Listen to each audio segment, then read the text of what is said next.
Question 7a. A circle has centre A and equation x squared plus y squared minus 4x minus 6y equals 3. And the first thing we have to do is find the coordinates of A and the radius of C.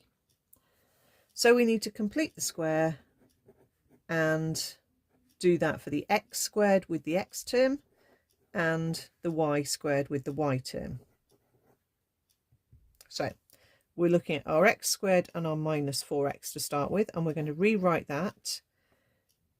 We take a single x and then we use half the coefficient of the x term that we see. So we're going to write a bracket of x take away 2. Put a squared on the bracket. That then, if you multiplied it out, would give you the x times the x squared. It would give you a minus 2x and a minus 2x, which is a minus 4x.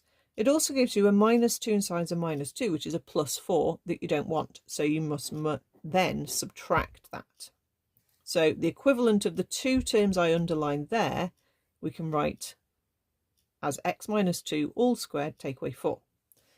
We're then going to do the same thing for the y's. So the y term there and there, we're going to rewrite as y take away 3. Remember, you do half of the coefficient, because as you square it out, you're going to double it as you do your multiplying out your inside and your outside terms.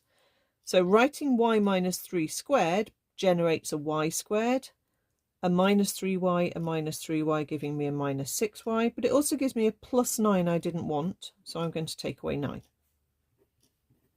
And the other number is still sitting there. And all we need to do is hop the 4 and the 9 across onto the other side.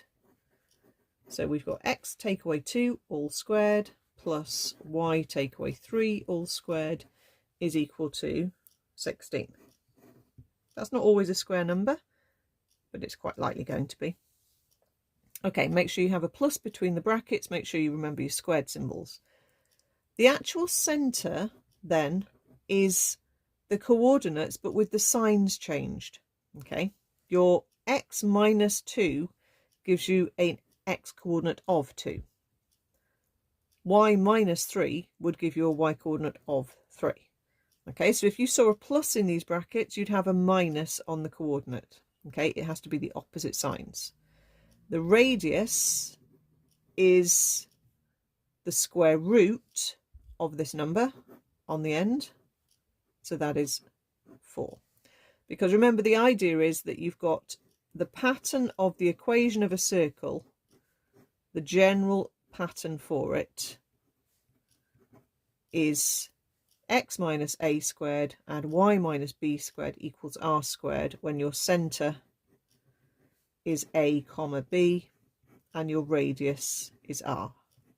So you have to make sure you swap the signs and remember to square root for the radius.